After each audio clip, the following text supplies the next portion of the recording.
The blade pulsed a lot of chakra, enough that it settled along the floor like a mist. I've been stuck in that boy for 12 years, and now I have a body of my own. Well, not quite a real body, but better than what I had before. Dude. We have work to do, so grab the hilt. Sensing danger, Naruto turned to face the sword and began to back away. Get moving, you pussy. Do you not recognize the person who resides within you? If you do not, your partner will be taken away. No, I'm a Hinata. A burst of chakra spread across his body, causing him to feel lightheaded, and he stumbled on his legs before falling backward onto the bed. He howled and angrily grabbed the sword, ready to throw it. Go relax now. You'll be a true Hanyu by tomorrow. Knowing that no one could hear the voice of his spirit from inside the sword, the Kyuubi laughed heartily after saying those words. All of Naruto's senses felt like they were on fire when he woke up to the odd sound of birds chirping, insects flying, and thousands of voices in his head. He also had a headache and reached up to scratch his head. What are these? Feeling odd appendages on his head, he demanded. Stupid ears. You'll figure it out, though, even without actual ears. What? What? Some sort of detention, that must have been. As he often did prior to his metamorphosis, he made a comment. Naruto, stop talking and pay close attention. I'll unlock your memories from the previous month and the struggles you faced to reach this point if you grab the sword. You'll genuinely experience something you've never considered before. You're a shapeshifter, aren't you? The blonde said. Wait. You don't sound like him, as she peered curiously at the sword. I'm not, of course. I put that elderly coot in a cage in the corner, which was considerably smaller than the one you used to house me. So, who are you? Without coming to the conclusion on his own, he asked. I am the Kyuubi, however, you are welcome to address me by my real name, Kurama. You must now keep in mind a few crucial points before the remaining questions begin. Take the sword now. Okay, fine. Naruto snatched up the sword without thinking, and his blue eyes went completely blank as the memories of the previous month and what the sword had seen with Hinata came flooding in. His eyes flashed red, signaling the end of his memory recall, and a low rumble sounded in his chest. He blinked a few times as he processed the information, which seemed to fill the odd gaps in his memory. He remembered the small things she did for him, how she shielded him when he was hurt, and the memories of jumping on Hinata and nibbling at her neck, but the words that rang in his ears the most were the last ones she said to him while he was sleeping. I love you. Say, Kurama, Naruto began in a much lower, more solemn voice than usual, and his voice sounded deeper than usual, but he didn't really care because he was more concerned with the rush of emotions that overshadowed his childish little crush on Sakura, a girl with dark hair and a tender smile. Did all of that actually occur? To make sure he wasn't dreaming, he inquired. Yes, it did. What will you do about your partner now? Don't refer to her like that. Her name is Hinata. He got to his feet angrily and walked to the door, holding the sword tightly. And she's Still mine. Kurama stopped him as he was about to open the door after reaching for it. You may want some clothes first. Looking down, Naruto saw that his pants resembled capris and that his feet were noticeably larger than the sandals at the door. He then realized that his entire body had undergone a significant transformation, and he ran to the bathroom mirror to gasp at his appearance. He looked older, almost 18, and undoubtedly more manly, and he paused to smile while admiring his new muscles. Hey Kurama, please let me get rid of these like objects. They seem too eerie. I don't wish to frighten the villagers. I can take care of how people view your chakra as long as you hold the hilt of the sword. Alright, fantastic. One more thing. Actually, two. Why did I stop thinking like a child all of a sudden, and why aren't you as evil as I thought you were? As a Hanyu, you age at a startling rate until you are between the ages of 18 and 20, at which point you stop aging. And the reason I'm not attempting to slit your throat is because I'm no longer held accountable for my words, dumb curse. What? What are you saying? Although he really didn't want to discuss all of that at that particular moment, the Kyuubi sighed when asked. Remember the vow you gave the bimbo with the pink hair? Yes, regarding not proposing to her. No, hold on. You mean that your weird curse is now on me because I was unable to ask her out on a date after that? His response was as close to a giggle as you could expect from a demon fox. Congratulations, my last gift to you.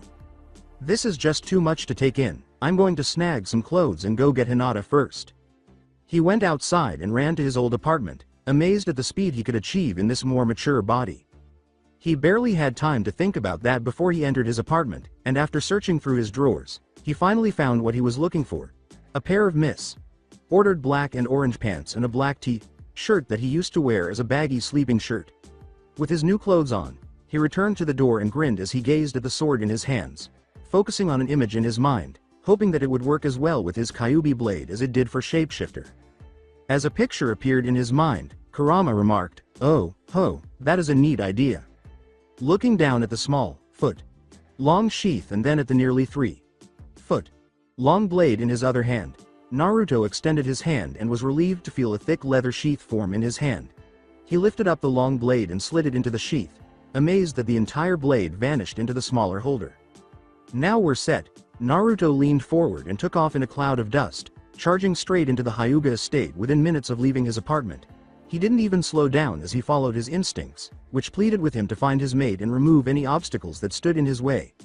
This new sense led him through the maze of hallways, ultimately leading to a room filled with Hyuga elders. We have only permitted those who are capable of protecting the Byakugan to use it indefinitely for as long as it has been a burden. We will shoulder the burden to relieve you of it since it has been determined that you are not deserving of it. A loud boom drew everyone's attention, and as the dust settled, they were confronted by the eyes of a young man they had never seen before.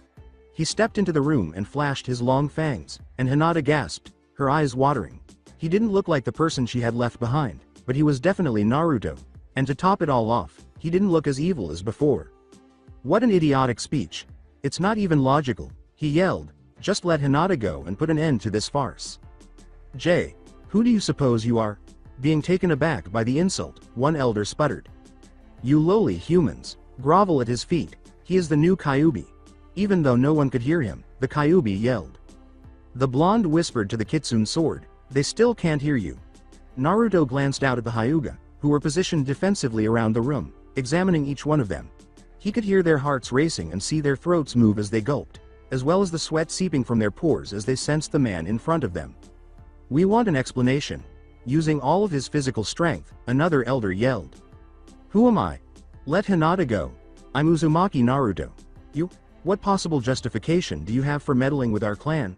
The courageous one yelled back.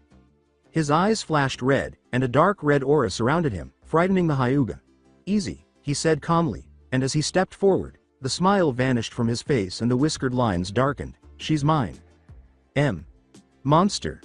One yelled in fear of the man approaching Hinata, who appeared to be delighted that he was approaching her. Hinata, he said, and as he approached her form, all of the hatred in his heart vanished. Naruto-kun, you know, I never really talked to you before, so it seems a little strange that I feel so possessive of you, but anyone who could treat me like you did in that other form is someone I need to keep around. She nearly reverted to her shy personality after witnessing the idealized version of the person she loved. But, you look so much older, now, and I just look like an overweight 12-year-old. According to the Kyuubi, your body didn't change as much as it ought to have, most likely because my transformation wasn't finished yet. Your body was merely getting ready for a more significant change, I suppose. Very significant? Yes, would you like to see?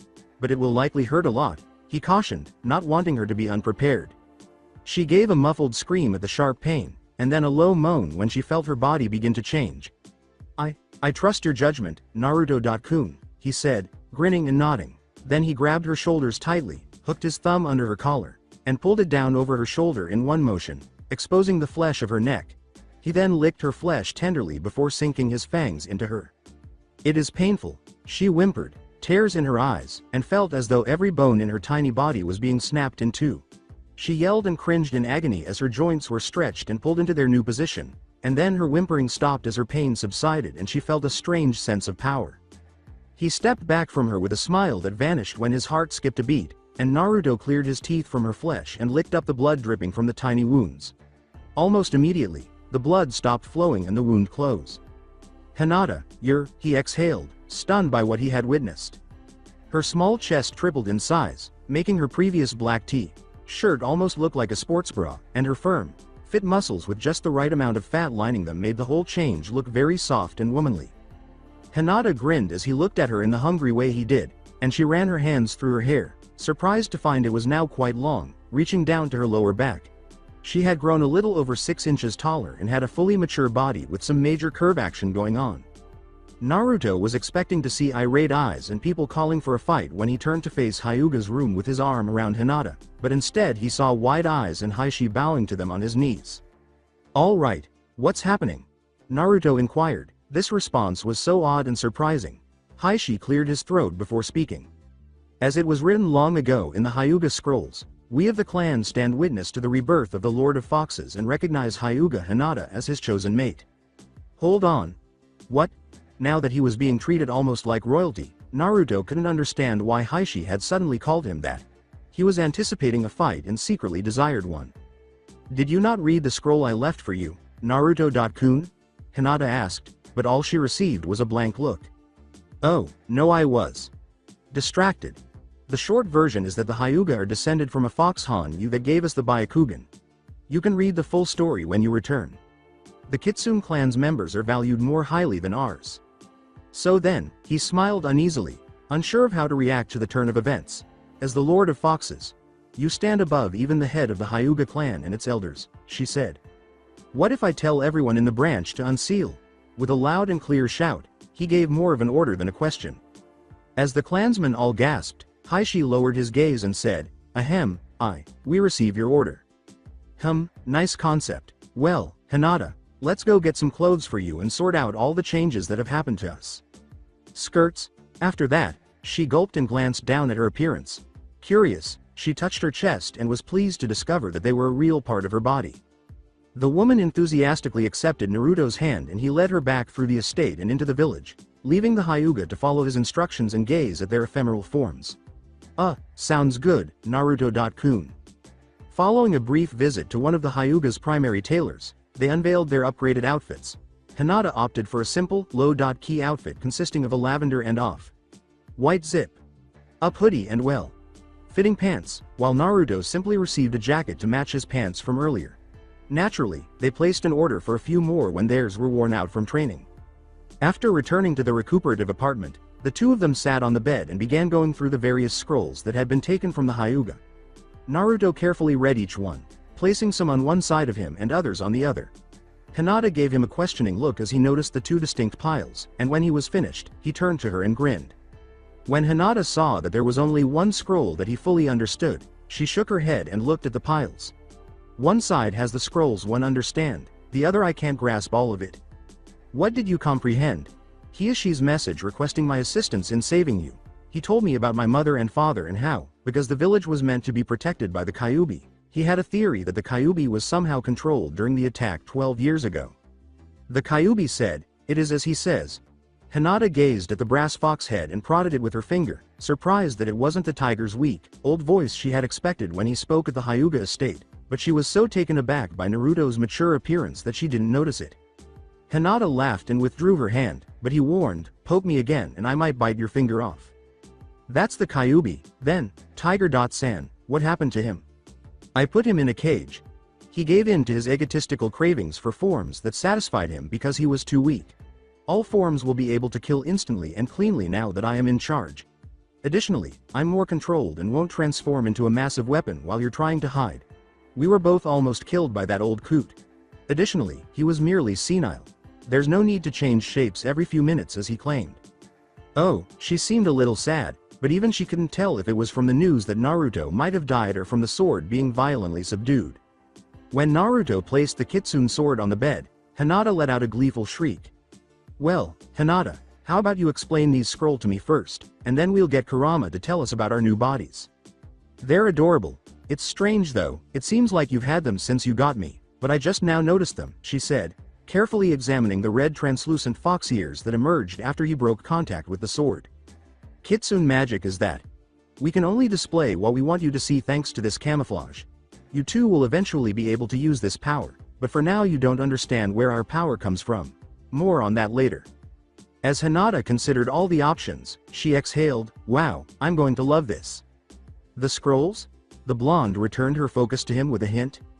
To begin, she examined the 3 remaining scrolls and separated them for simpler explanation. Oh, yeah, sorry Naruto-kun, well, she said. This merely explains the theory behind creating a Hanyu artificially out of a bijou. I don't think I need to go into the specifics because you experienced it.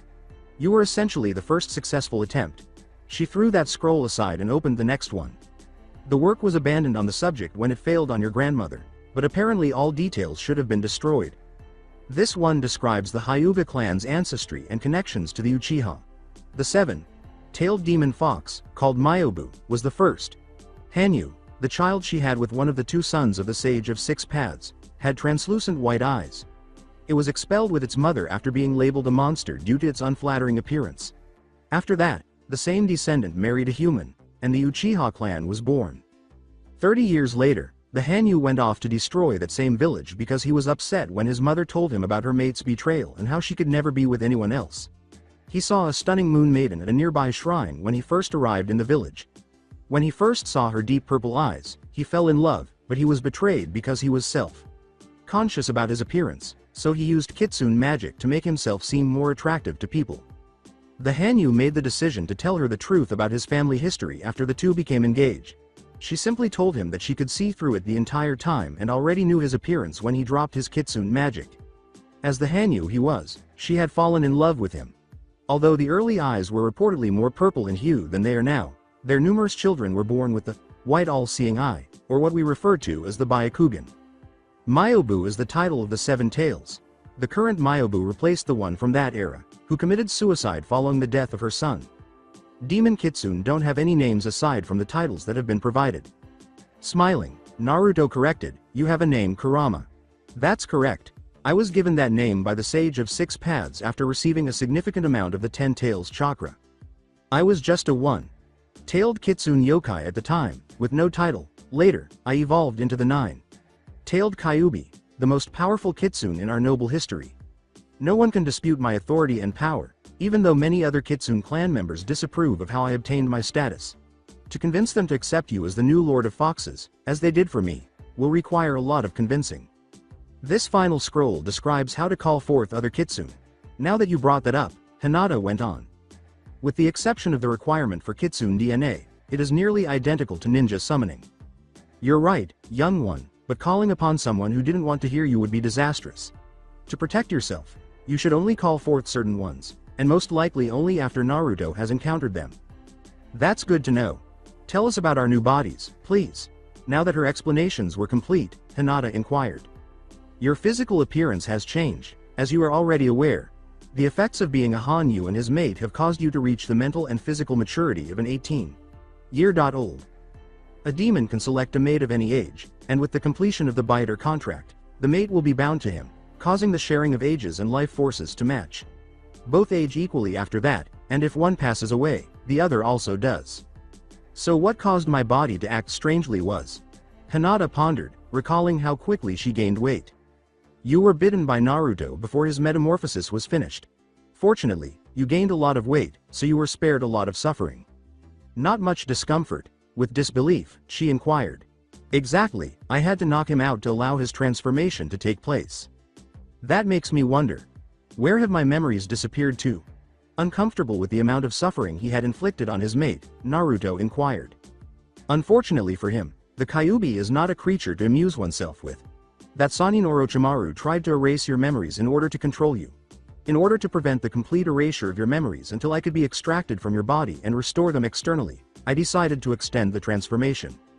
Alright, so why did you assist in the first place? You had the option to ignore it.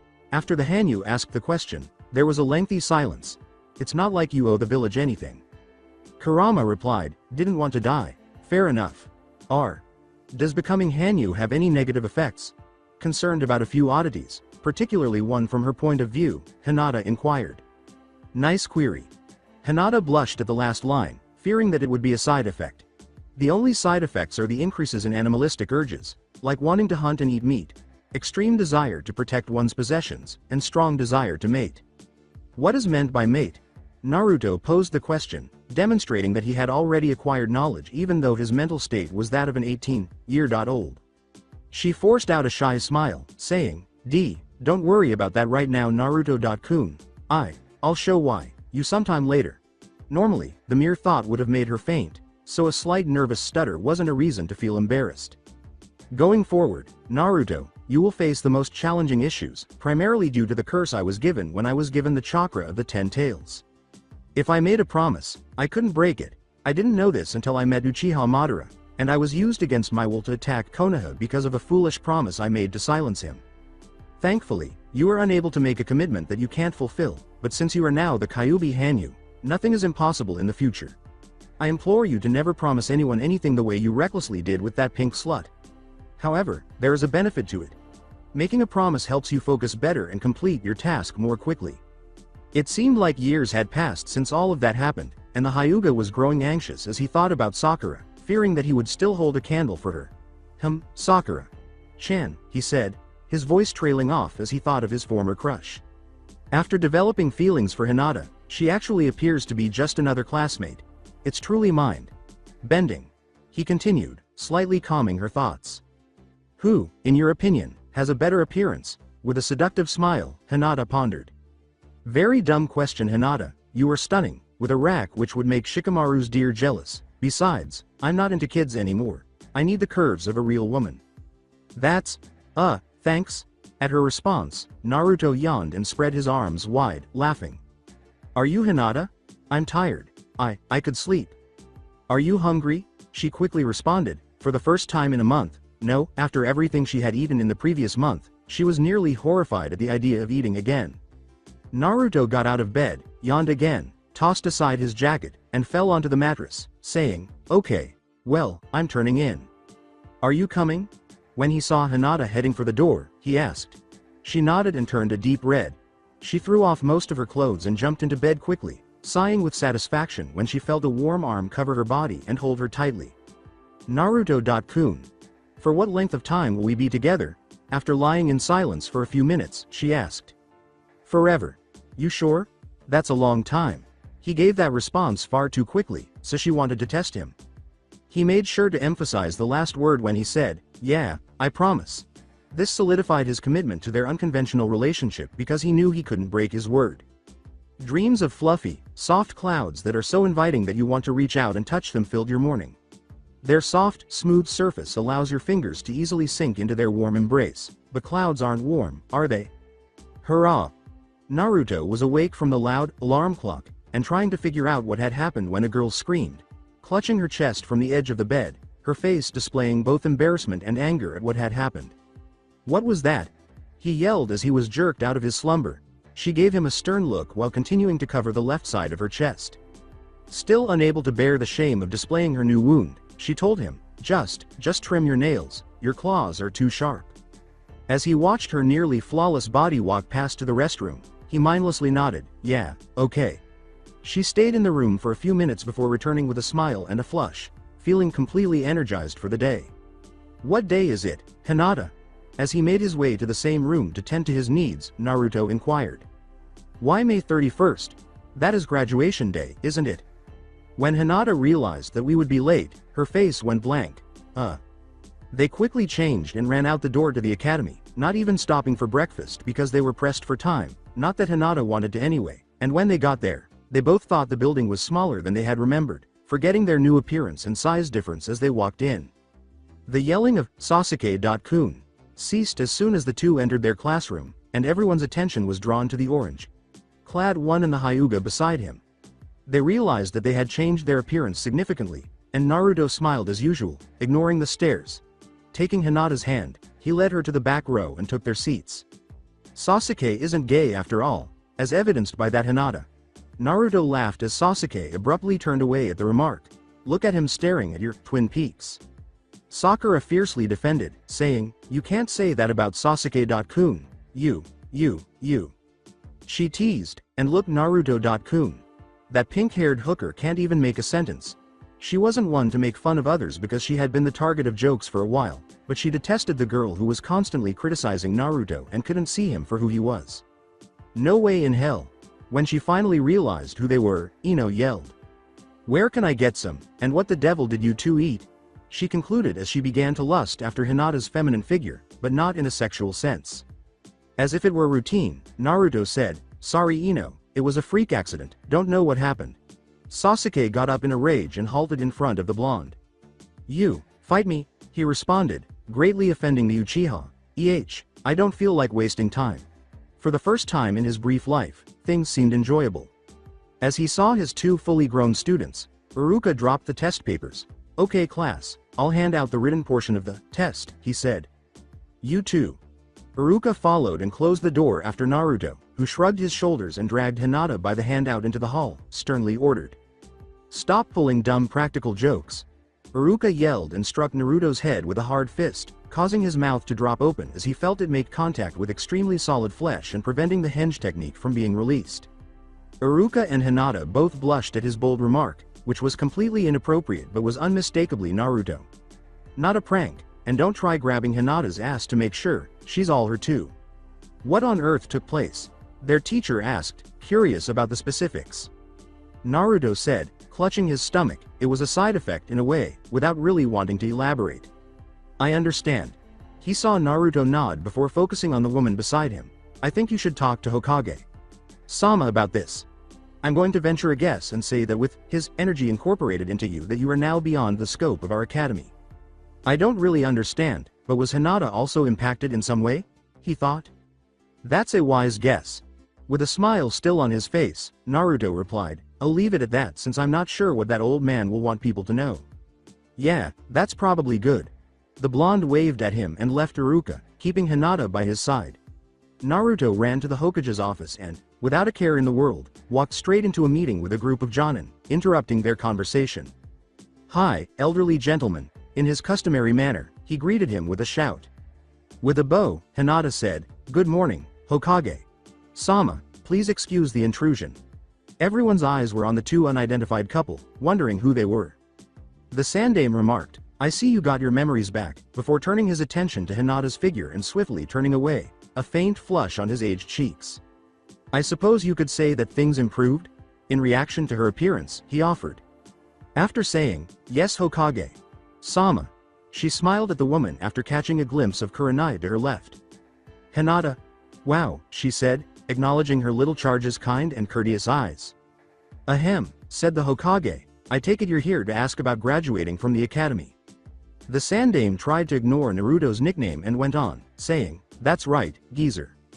Well, I took the liberty of informing the jonin in this room of your changes and their reason, but we are having troubles deciding on who should be your sensei. Request that he call Jiraiya. Naruto nodded and began to explain Kurama's request to the Hokage, saying, He was your father's teacher and should have at least one technique we could use. Actually, the Kyuubi has suggested that we ask for Jiraiya, since he was my father's sensei. The third said in a trembling voice, Well, I can see that there are no secrets left between us now. You also claimed that the Kyuubi informed you. The intelligent elderly man was concerned about the potential impact the Kyuubi would have on the ninjas. The Sandaime said, Yeah, Kurama now lives in this shape-shifting sword, as he watched the sword being taken out of its sheath. One of the three lost treasures, the last sword of Muramasa. So it must be a well-known sword. Naruto remarked casually, the old guy who used to live there was kind of annoying. I see. Well, are there any issues with the assignments for this year? Since it would be a privilege for both of them to be trained by a Sanin. Naturally, none of the Jonin group had anything to say when he asked them. All right, I'll send a message to Jiraiya and see if he accepts the offer. But regrettably, that means we are short 2 ninjas for our teams. If I may, replied Kakashi. I suggest that I train the Uchiha directly since I have the Sharingan and we would just have to put the other in the last team. Kakashi nodded and vanished in a cloud of smoke, followed shortly after by the other Jonin. I could see that being beneficial, just don't let him fall like the other Uchiha. Gazing at the spreading smoke, Naruto remarked, I need to learn how to do that. All in due time my boy, now if you will promise to follow the orders of the Hokage, I will give you your Hite.8. After observing the intricacies and ambiguity of the suggested pledge, Kurama cautioned, make a promise wisely. After giving it some thought, Naruto had to concur with him. If a bad Hokage was somehow selected, promising to follow him could end badly. Inquiringly, the Hokage said, actually, I don't think I can make that kind of promise.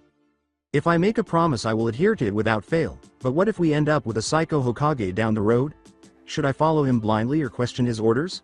I want to follow the orders of a just Hokage and not of someone with the title. After giving it some thought, Naruto was unable to think of a suitable solution. You make a good point, so then, how shall you declare your loyalty to the village? Abruptly, Hinata's lovely voice echoed in his ears. Then she blurted, Hai no Ishi. The Hanyu asked, Hai no Ishi? He recognized the phrase, but he was unable to pinpoint its exact meaning. Yes, Naruto.kun. Hai no Ishi. Or the will of fire. The desire to love, believe, cherish and fight for the village's sake. We won't exist for the sake of the Hokage, but for the sake of the village. If we make a promise to uphold the will of fire, then we would be within our rights to fight the Hokage if he goes against the village and its teachings. Yes, that is true, Hiruzen uttered as he considered the concept with a chin stroke. He picked up a scroll and wrote something in it, then replied, I can work with that. He put it down on his desk, stamped it with his seal, and pushed it in the direction of the two. Do you promise to uphold the will of fire and protect its teachings? In unison, they both said, I promise. Very well, you will be issued special Hite.8 showing you as the protectors of the will of fire.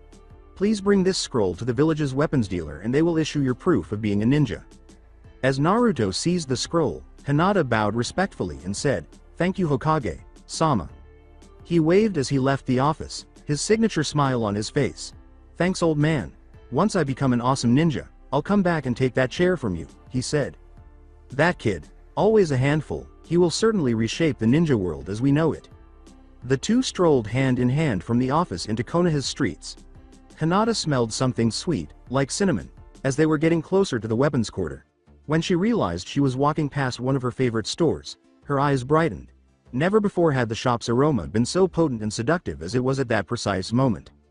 When Naruto's newly enhanced hearing picked up an odd sound, he stopped. Thinking about the overpowering scent of the delicious treat, he turned to see that the sound must have been Hinata licking her lips. Hinata. She felt self-conscious as she abruptly snapped out of her reverie and turned to face the person staring at her. Knowing exactly what she was thinking, he urged, if you want some, you don't have to hold back. She began, but the wonderful scent filling her nostrils prevented her from thinking of anything to say. Okay. She smiled nervously and quickly vanished into the store. She came back smiling broadly, holding a small bag in one hand and cramming her filling food into her face in the other. With a full mouth, she muttered and gave Naruto the bag. He joyfully exclaimed, Thanks Hinata, and began to eat the one she had bought him. Hinata was licking her fingers clean when they noticed the smoke rising from the tiny weapons store. When she turned to face her partner, she saw that he still had some cinnamon on his lips. Naruto.kun, she said, grabbing his attention and gesturing to his mouth. He wiped his face with his hand and said, Oh, in understanding, utterly ignoring what she had pointed out. She stepped closer to him and shook her head, asking, Did I get it? Leaning closer, she put her hands around his head and drew his face to hers while standing on her toes. She pressed her lips against his and ran her tongue lightly over his lips, keeping the kiss going until she had licked the sweet stuff off of him. She looked up at him shyly, her blush still insistent. With a contented sigh, she said, It's gone now. I'll say, he said, thinking back on that passionate kiss. Yeah, the weapons place is up ahead. He changed the topic because he was experiencing an odd sensation and wanted to forget about it because he was afraid of what it was. Hinata giggled briefly, understanding exactly what was on his mind because she had experienced a similar situation a month prior. Just as he entered the store, she had to sprint to catch up to his retrenchment. The space was compact and crammed with ninja equipment and weapons of every kind. In the rear of the shop, you could hear the blacksmith working diligently at his craft. "Hello. How may I be of assistance to you?" a cheerful young girl asked.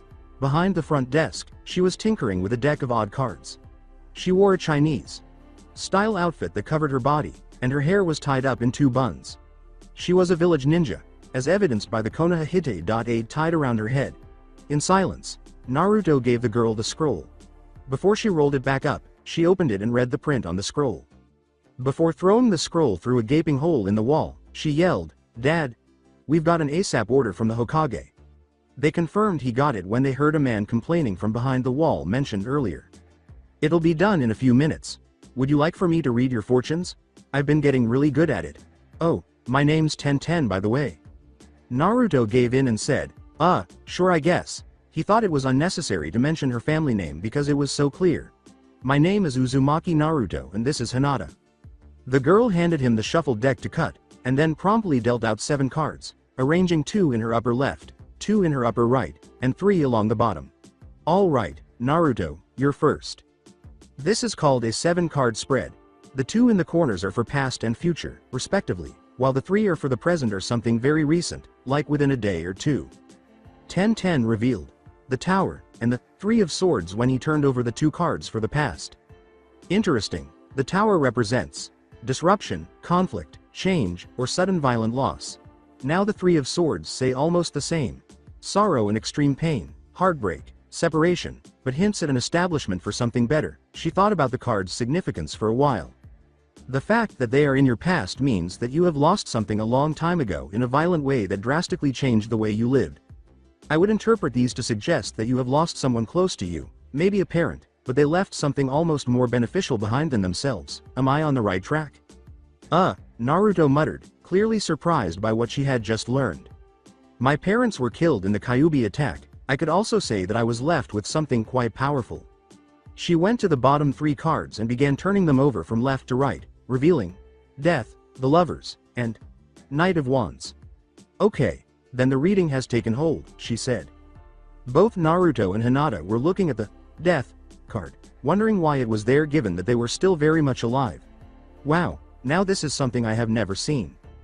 The Death card rarely shows up as a present card. In this context, it doesn't actually mean death, but more of a casting out an old life and embracing a new one.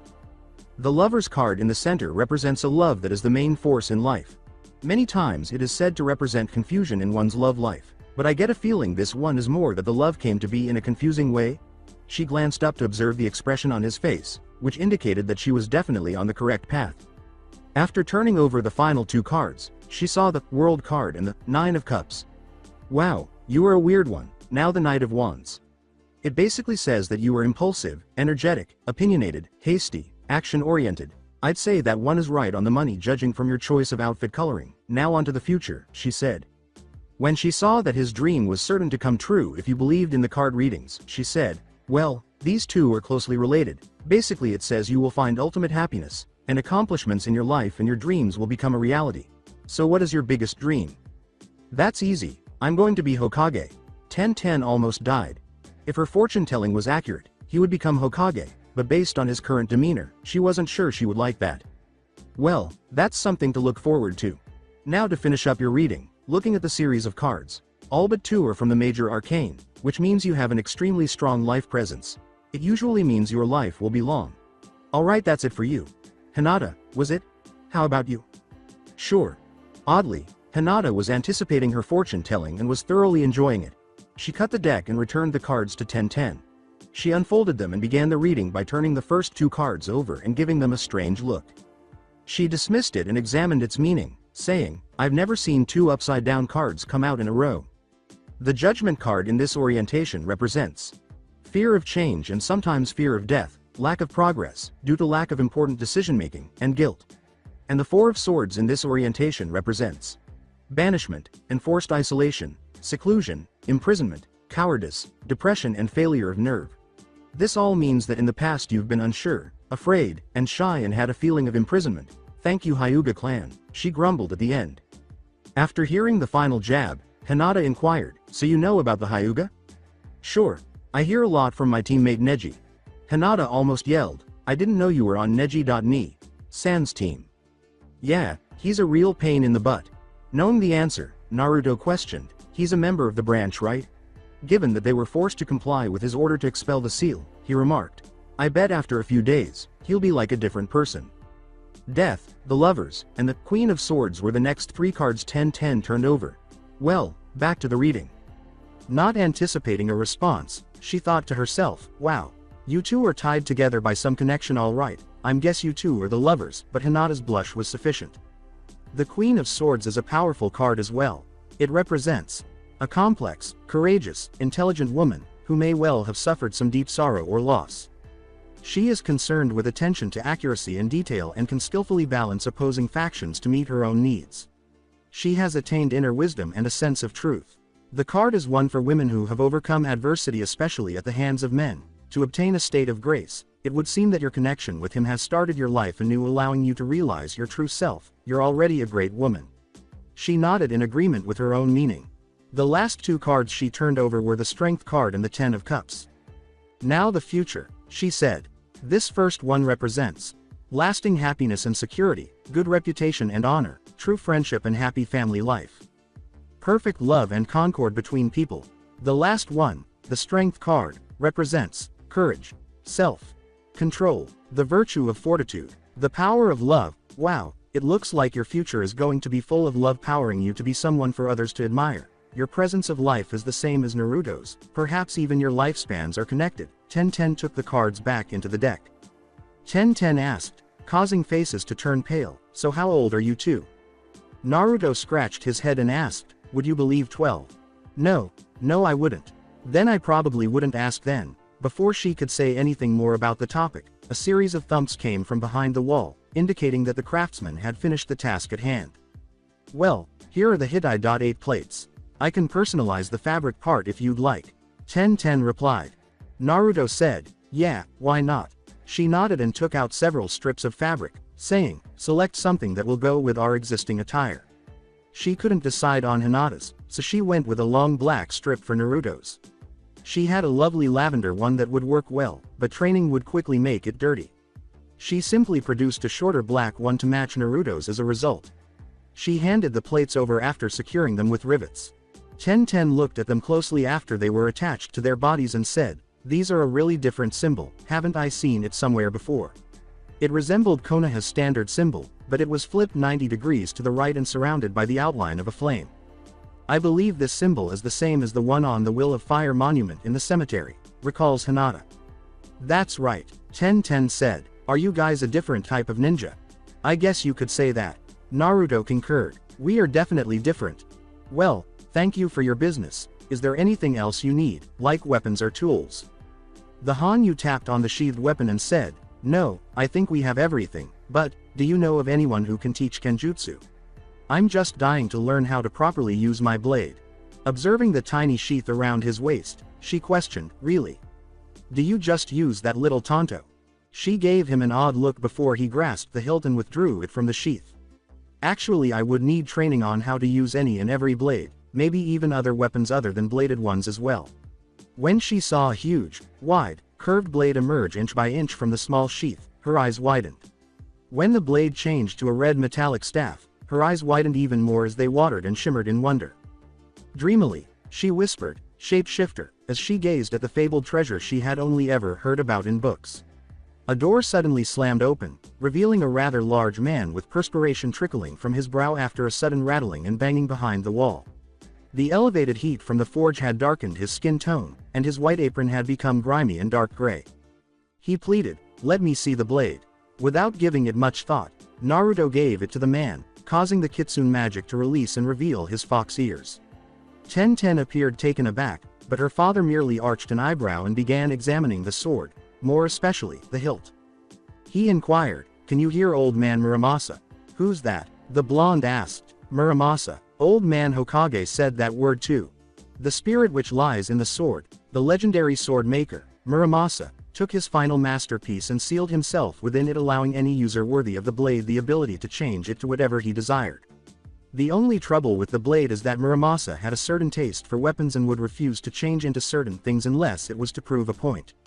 Knowing that Muramasa was now probably imprisoned in a tiny cage and feeling guilty for permitting his incarceration, Naruto inquired, "So was Muramasa someone important?" "Are you kidding? He's a legend, a god to us metal workers. So, say a certain fox demon was to move in and lock the guy in a cage, hypothetically speaking, would that be bad?" He asked doubtfully, losing 10-10 in the exchange. He's in here. Maybe, Naruto remarked timidly, half questioningly. With a sigh, the man returned the weapon. Naruto nodded and thrust the weapon's length back into the scabbard, saying, "He may have been able to let us in on his forging techniques, but for a strictly useful weapon, this may be much more powerful. Take care of it." "Know of anyone who can teach me?" The craftsman disclosed. "Well, if that old lech Jiraiya was here, he knows a thing or four about Kenjutsu." Naruto took Hinata's hand and made his way to the door, saying, "Great, just one more thing we need to wait for him for." "Thanks." Before being dragged out of the store, Hinata called back, "Nice to meet you 10-10. I guess we're on our own until Jiraiya gets here. Would you like to go spar?" said Naruto. The two turned a corner, and Hinata ran into someone turning the same corner in the opposite direction. "Sure, Naruto-kun."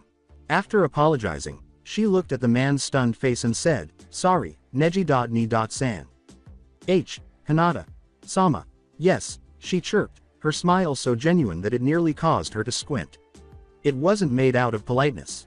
She questioned, "Have they been removed?" In reference to the seal. "They have, I thank you both."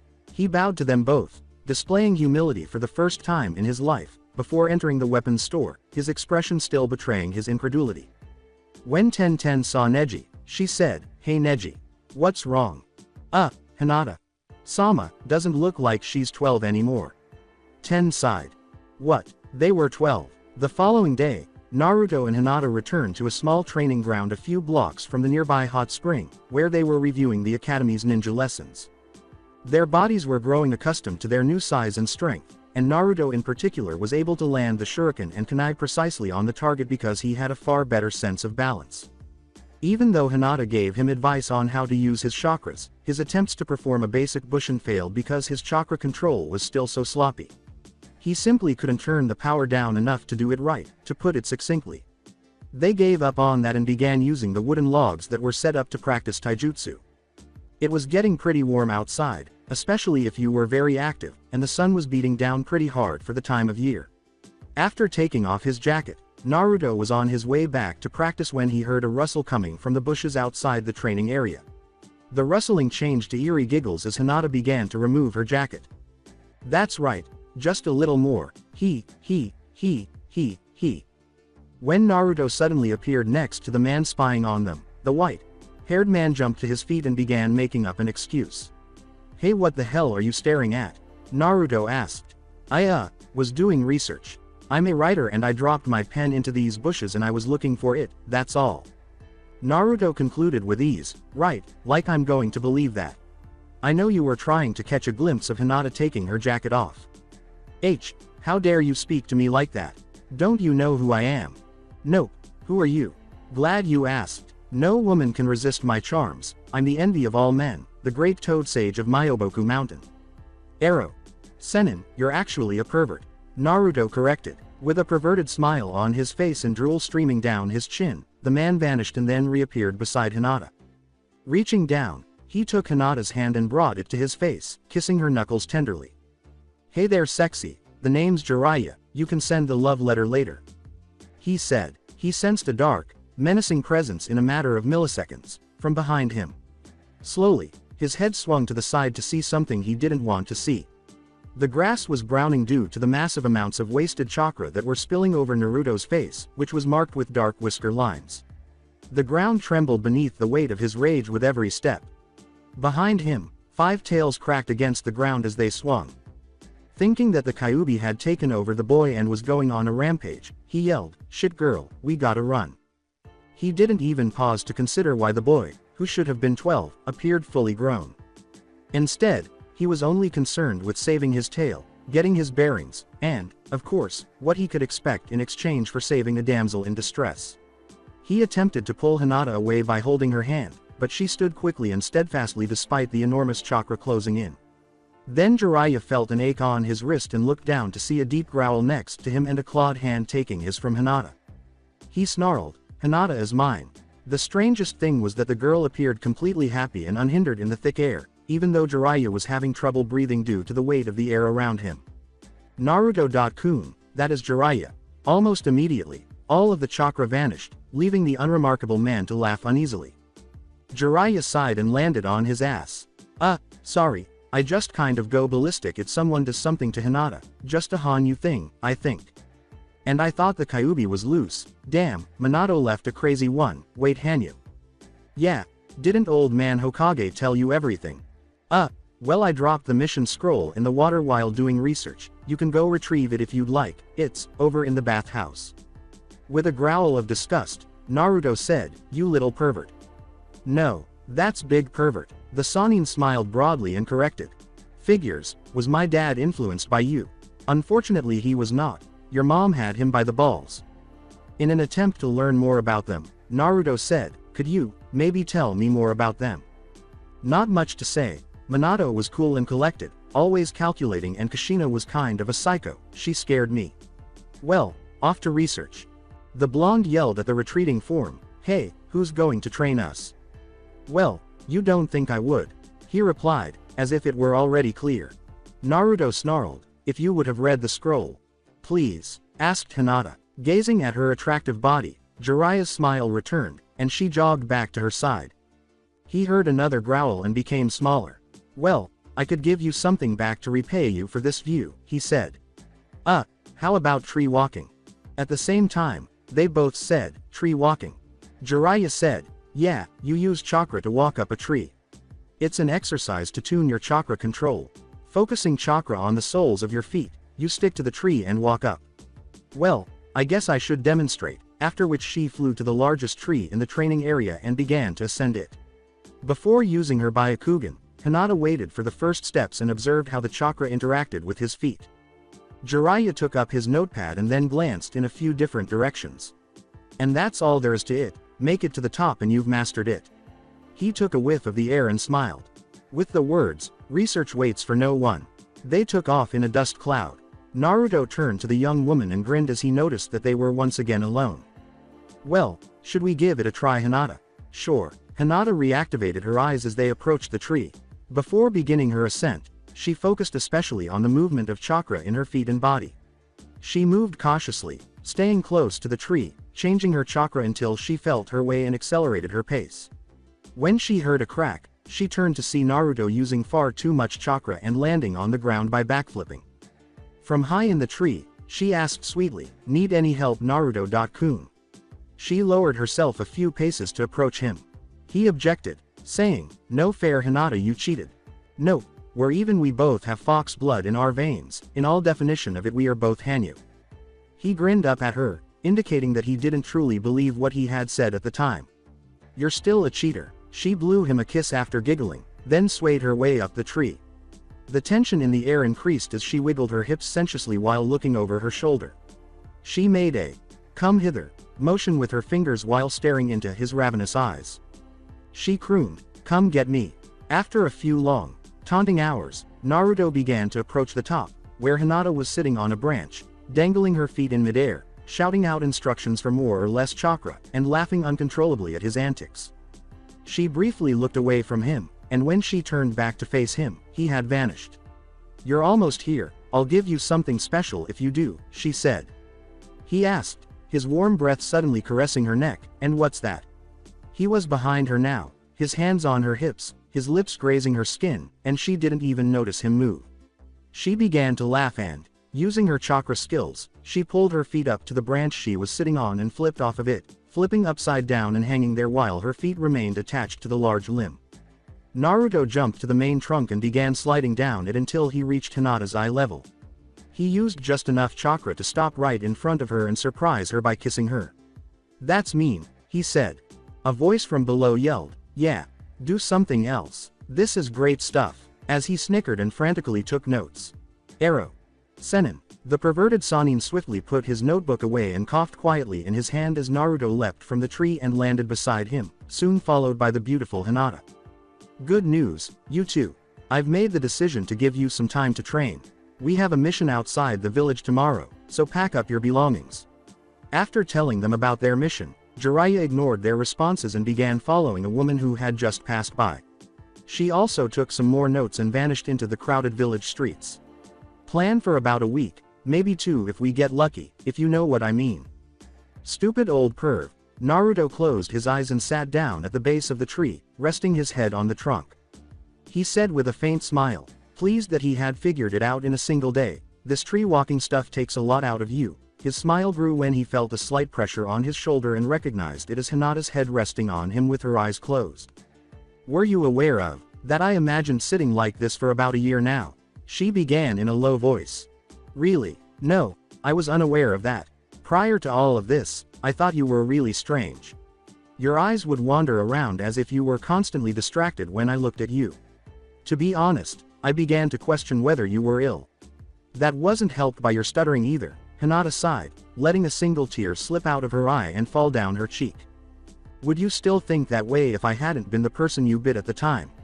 She inquired, her voice trembling, as if she were both interested in and uninterested in the response. Since it was you, I really can't say. I truly don't want to consider what ifs at this time because you were so kind, gentle, and good to me. She whispered, thank you, with a broad smile on her face. Since he was still leaning against the tree with his eyes closed, she thought it would be ideal to give him a long, tender kiss. After pulling away from the woman's sultry lips, the blonde muttered, I think we are getting better at that too. Before connecting with another, she said, I think so too. Naruto glanced at her pale skin as they eventually parted ways. Were you aware of that? Before I thought you were weird, I actually thought you were the cutest girl in academy, he began, imitating her first words. She responded, feeling a flush rise on her face in spite of what she had said. You're just saying that. Really, I'm not. You wore a purple scarf when you first started at the academy that winter. I was just shocked when you unwrapped your adorable face. Then, your eyes went strange, and you fainted. Well, I was surprised that you were in my class, and well, it was your fault. Hinata's lips were in a cutesy pout, almost begging for a kiss. She put her arms around Naruto's head tightly, running her fingers through his blonde hair to keep him within her lips. Her entire face turned pink when she released him, and she quickly turned away and took a deep breath. Well, Naruto went on to discuss something else when Hinata became momentarily incapable.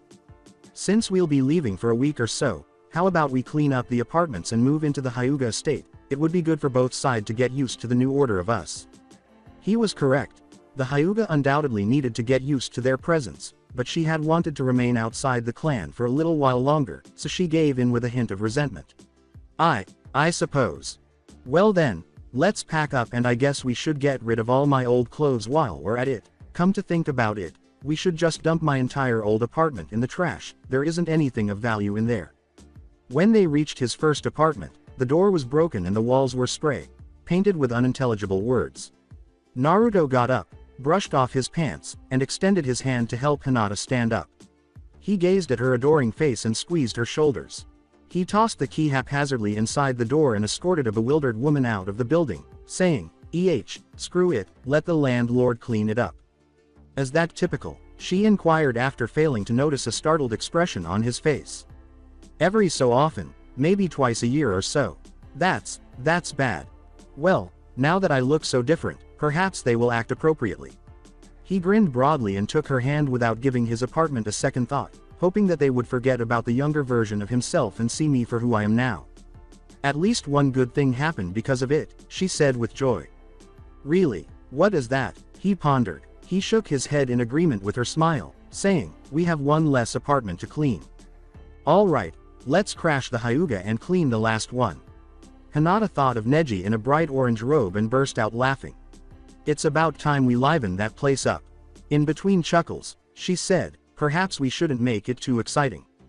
They decided to head to Hinata's room at the estate, where she had most of the necessities stashed away in the closet, rather than making their arrival a big deal, so they decided to sneak in through Hinata's window, which had been left unlocked many times from her previous voyages out of the estate. After packing everything for the trip, they realized that there really wasn't much left to clean up in the other small apartment, and the weight of the large pack revealed that most of it was now jammed inside. The following morning, Hinata woke up feeling as though she was being watched. It's always strange when that happens in your own room. She opened her pale eyes and was nearly startled to see another pair staring back at her before letting out a sigh and resettling herself into the warm body and the plush mattress beside her. Hanabi-chan, is there anything you want?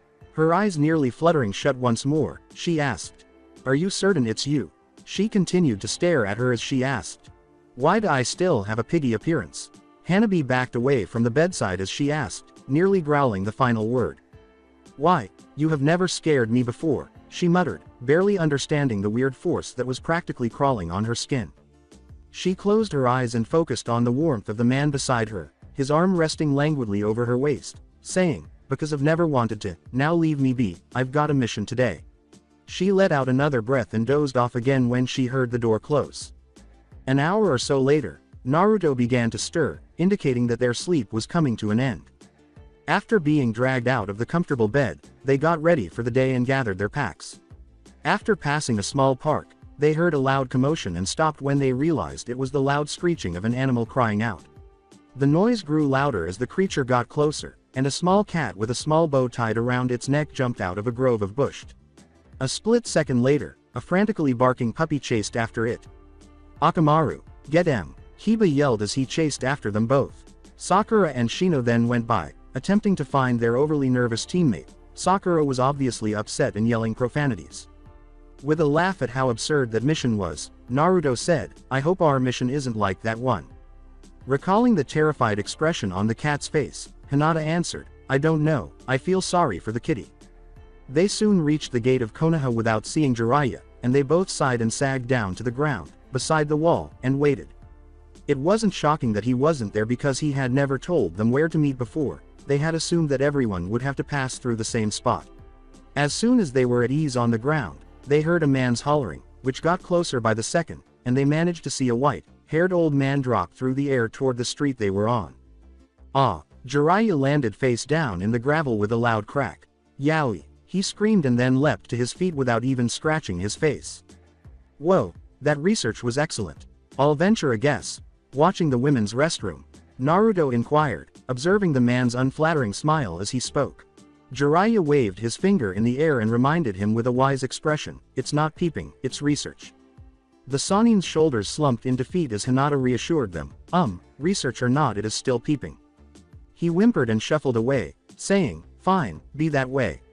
She began to giggle, which lifted the older man's spirits. Now he was his normal self again, shouting, okay, we'll be heading out now. Naruto walked in total silence for about 30 minutes before he lost patience and had to strike up a conversation. Where are we going? Arrow, Senin, West, what are we trying to accomplish? Research. No really. The blonde sighed angrily at the old man's evasiveness, saying, research, really? At the very least, could you instruct us? I'm sure you could teach us some amazing jutsu, but we're still genin and don't know many. Jutsu. I know many awesome ones, but you won't be learning them. You must learn to walk before you can run, or so that saying goes. What can you then teach us? Naruto opened the small scroll and read the name after Jiraiya took it out of his pocket and threw it to him. Kage Bushin. I'm terrible at clones. This one differs significantly from the one taught in the academy.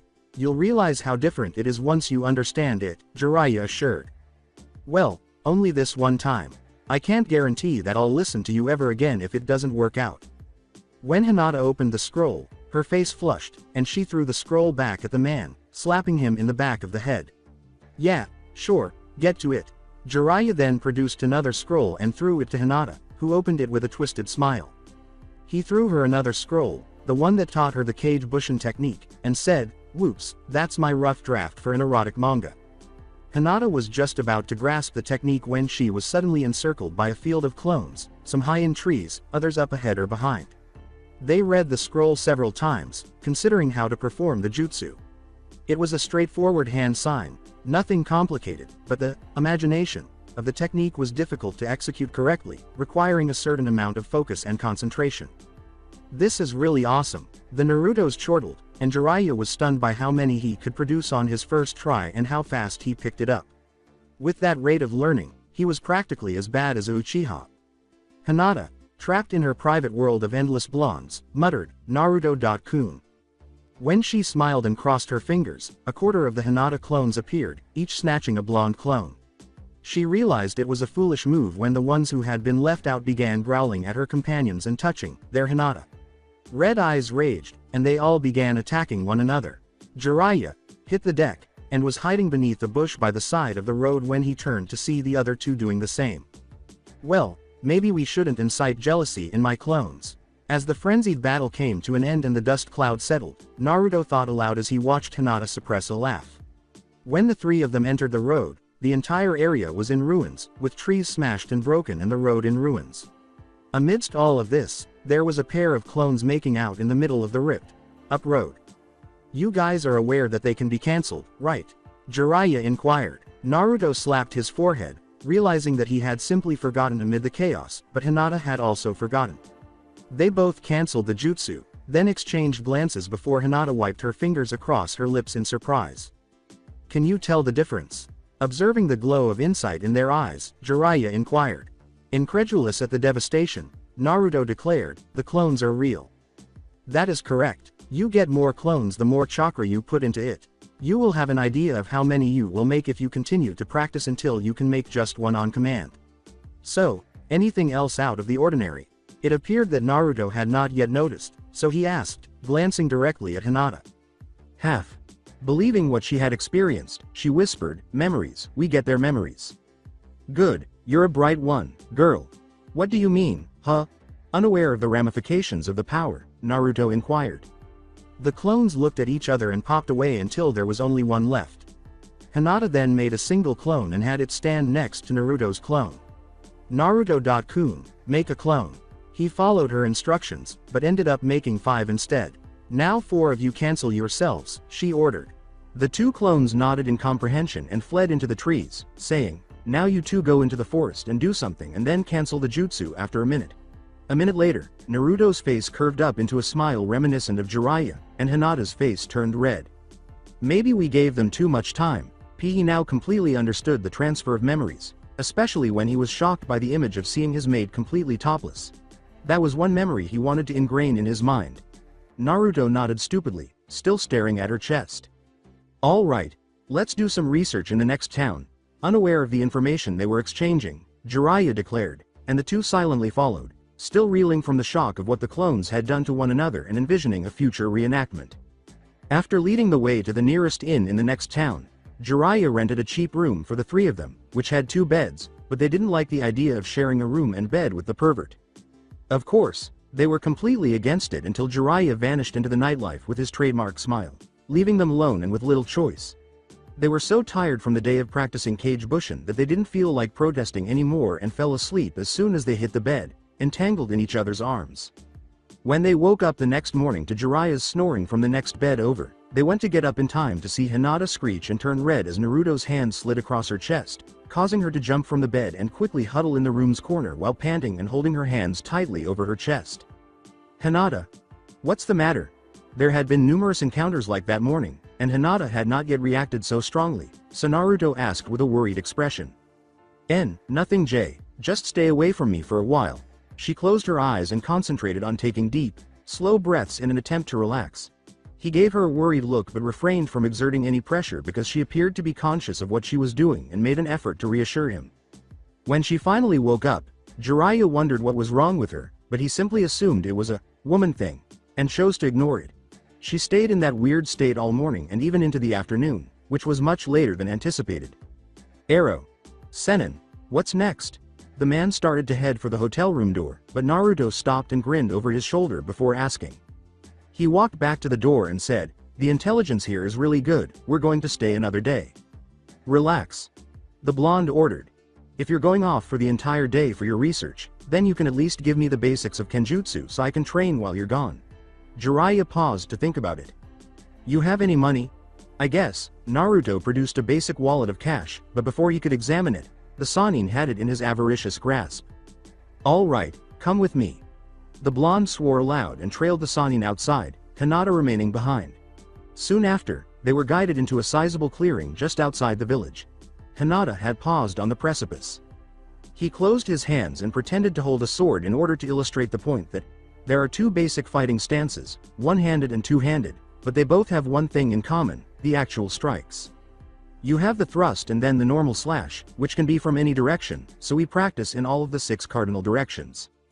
The 2 sides, up and down and in from the 4 angles. Do all attacks in succession until you drop, and maybe after a few days of doing that over and over, the blade will start to feel like an extension of your limbs. Just remember, don't worry about flashy spins or anything like that, it will only get you killed. Good luck. He dashed back to the town before any objections were raised regarding lazy educators. Naruto groaned and made the decision to try it anyhow. When he noticed Hinata sitting far away, he said, "Do you want to try too, Hinata?" Before drawing his sword, which was now only a short, jagged, edged blade, Naruto dismissed her odd behavior and said, "I'm fine, Naruto-kun. I'll just sit here and watch." He turned to look at Hinata, who had her head resting on her pulled up knees and appeared to be in poor health. He resumed repeatedly performing the fundamental sword motions, hoping she was okay. He continued the exhausting practice swings for most of the day, and the young woman remained in the same weird pose. When he could take it no more, he sheathed his sword because he was beginning to worry about her. He approached her from the side and lowered himself to a knee, pressing his face against hers. She jerked up and looked into his blue eyes, saying, "Hinata." She became extremely uncomfortable as her face and entire body began to heat up. With a loud squeak, she fled from him. "Okay. Now I'm sure there is something wrong with you, or is there something wrong with me?" She abruptly changed the subject to something they could both enjoy when she said, "No, there isn't anything wrong with you, can we go for ramen?" The blonde agreed cheerfully and enthusiastically, and they started looking for a nearby ramen shop.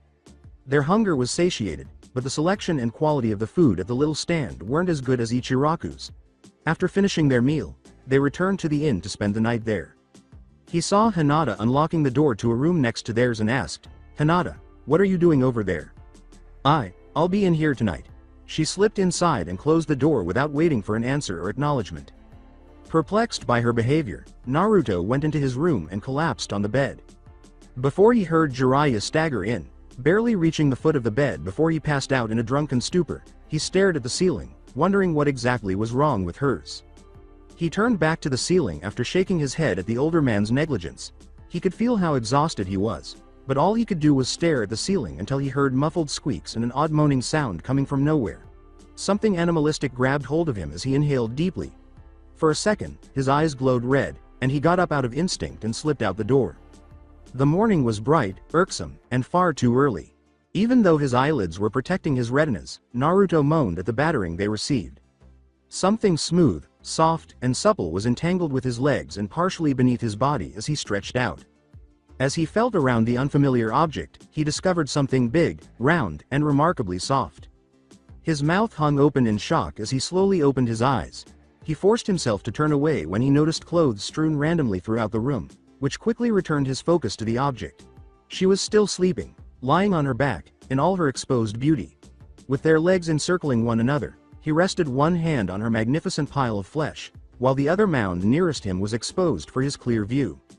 Even though it wasn't a bad situation, it was just unexpected. He couldn't remember how he got into it because his memories of the previous night were so hazy. The warm, soft skin beneath him, the odd sense of fulfillment he got from observing her body, made him want to remain there forever. He allowed his thoughts to stray on these subjects until he heard a sudden movement beside him. Beside him, he heard a high-pitched moan that turned into a cute yawn. She raised her little hand and ran it over her skin until she felt rough knuckles where none should have been. When she realized she was naked, she began to turn a gorgeous pink, and when she discovered she had a bed partner, her color darkened even more. She could feel the air against her skin. Without taking the chance of opening her eyes, she questioned, "Naruto-kun, am I naked?" "A little bit. Do you know what happened?" She soon began to recall the passion and animalistic impulses from the previous night, including the breathing, panting, thrusting, moaning, and the clawing. I think we you know," he said, "you remember?" before he turned over on his back and winced in agony. Acknowledging the pain also brought about the night's events, he remembered Hinata's yelling and crazily scratching at his back. He paused, then asked, "Since when were your fingernails so sharp?" He brought that up, demonstrating that he now remembered the actions as well, and she screamed in embarrassment. She said, "Are we going to get up? Do we have to?" She squeaked, "Yeah." After gathering his clothes, Naruto got out of bed and went to the bathroom, leaving Hinata sprawled on the bed, wearing only a humiliated smile. He was disappointed to find her waiting for his turn with clothes in hand and a sheet wrapped around her body. After being cleaned up for 45 minutes, the two of them went to the other room to find Jiraiya writing frantically in his notebook with bloodshot eyes. Naruto pondered, "What are you?" and then quickly responded. 3 hours, 3 hours of moaning and screaming, just so much material. Arrow. Sennin. The perverted old man exclaimed, only to be flung out the open window as a tiny fist cracked him squarely in the forehead. Naruto yelled, "Damn Hinata, you got one hell of a punch," as he observed her crimson face. Although Hinata had become more gregarious since the bite, she was still a shy young girl at heart, and her embarrassment could only be controlled to a certain extent. That had previously resulted in fainting, but it appears that in order to prevent further embarrassment, her activated Hanyu blood changed it to more of an angry expression. It seems that even she was taken aback by the outburst of rage and the force with which she struck him. After glancing at her fist, she turned back to Naruto. "Perhaps it is time to check out?" "Yeah, that's probably good. You go drop off the keys and I'll pack up our things." "Okay, but, could I take Kurama with me? I want to ask him something." She fled the room after he threw the weapon to her. Sure, I guess," she said. After walking a considerable distance down the hallway, she stopped and raised the sword to examine it. Kurama-san. Knowing what was bothering her, the Kyuubi responded, "You're wondering about last night." "Why, yes, I don't care that it happened, but should I be, I don't believe so. After such a transformation, I would say you'd have another 6 months before it would actually take. If you're not ready for litter, you should find a medic ninja to seal that organ for now or just not do that." The scarlet color returned to her cheeks as the Kyuubi snickered, Thank you. I guess, I'll find a medic, soon." She tossed the keys on the innkeeper's desk and then sighed and sank into one of the plush waiting chairs to wait. In order to avoid drawing attention to his odd appearance, she swiftly threw the sword back to Naruto as soon as she saw him walk down the hall. They left the inn to find their perverted sensei after he returned her pack. They eventually discovered the man, sputtering gibberish, head first in a big shrub with his feet hanging in midair halfway through the village. When they hauled him to his feet, he was grinning even more than before. "Bouncy, bouncy melons," he mumbled, squeezing his hands haphazardly before him. The marks on his face suggest that Hinata wasn't the only person who took a solid blow that day. "Come on, Arrow. Sennin, I'm sure there will be plenty of other hot women in the next town," Naruto begged. Now that he had discovered the man's weakness, it was far too simple. Jiraiya instantly became alert and appeared fully rested. He roared, "To the next village, onward," and marched off down the road, unfazed. The two shrugged their shoulders and exchanged glances. They both rushed to catch up with the renowned pervert, wondering how he had managed to survive this long. The two had yet to find out what they were expected to be doing on their mission, even though it was well into the 4th day. Traveling to the next town, training while Jiraiya entertained the ladies at night, and then continuing on to the next town was all that was required. For a change of scenery, they had been following the bank of a meandering river on this specific day. They were becoming annoyed at the whole notion of mindlessly following someone. Evidently frustrated by the dearth of activities, Naruto questioned, "What's the deal, Arrow? Sennin, where are we going?" "We're going on a mission, I've already told you that." Jiraiya paused and took a seat on the bank where the river split off at the intersection of a much smaller stream, saying, "Gah, I know that."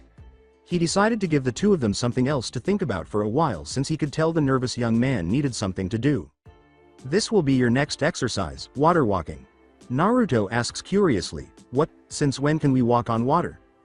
Jiraiya then got up and ran across the smaller stream, obviously staying atop the water with little effort, saying, "You have walked up a tree already. It shouldn't be that much of a stretch, especially with your imagination." From the opposite side, he yelled, "It's all about the proper chakra control. Read the fluctuations in the water surface and adjust your chakra output." Both of them gave a nod of comprehension before placing their first foot on the water and releasing just enough chakra to sense that the surface was sufficiently solid to support them.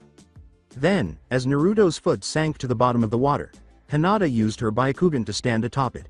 She laughed from where she was on the water and walked easily across the stream.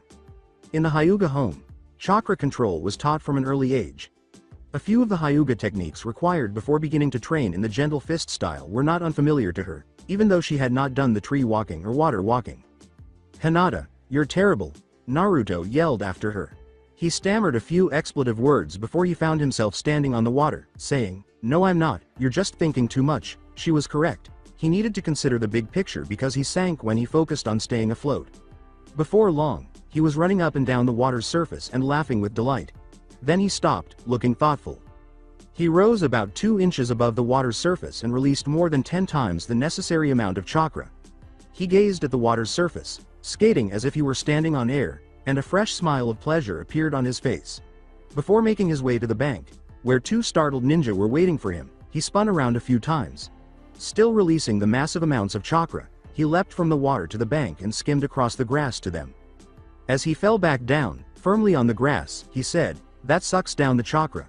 His breathing was slightly labored. That's amazing, Naruto-kun. Well, if you want to be Hokage, you're going to need to think of some incredible ideas," he exclaimed with a sense of triumph. Jiraiya cursed himself for underestimating the power of activated Hanyu blood. "Well then, Mr. Hokage, shall we continue?" he asked. Instead of just taking a few minutes, the water walking should have occupied the majority of a day or at least several hours. At their current pace, the two would be surpassing the Sannin level in less than a year. Then, with the other two right behind him, he leapt on top of the next river and ran across to the opposite bank, essentially crossing the entire river. An hour after the crossing, Jiraiya raised his hand, and the three fled in silence behind a big rock. The Sannin eyed a dark cavernous entrance as she looked around the stone. Before his cover was blown, the white-haired man ducked back behind the boulder as a ninja appeared out of the cave, apparently on guard. In order to avoid detection, he whispered, "It's time for the main mission. Up ahead is the Hidden Sound Village. It was started a few years ago and we have gained irrefutable proof that the deserter Orochimaru started the village for the sole purpose of attacking Konoha in the near future. Our mission is to trap, capture, subdue or otherwise eliminate the whole of the village. There shouldn't be many ninja, according to my research, since the funding fell through and mostly all of the hired Chunin and Jonin have evacuated. We will be dealing with many genin and maybe 1 or 2 higher level ninja. We will be going with the shock and awe tactic. This is where we invade with overwhelming force, resulting in complete surrender." Hinata reminded them, "But we don't have overwhelming force." "Right you are, but if you both dash in with clones, it will shock them, and then I will arrive for the awe factor." Still unable to understand how the Sannin was so conceited, Naruto reminded him, "You're not that special arrow, Sennin. Are you kidding? Women fall for me like sakura blossoms in spring?" Naruto grinned and turned to Hinata. "Yeah, sure, are we going to do this or what?" he asked. She nodded and grinned, saying, "You want to see who can take out the most? Making it into a game, in her opinion, would be far simpler to handle than actually considering hurting a lot of other people."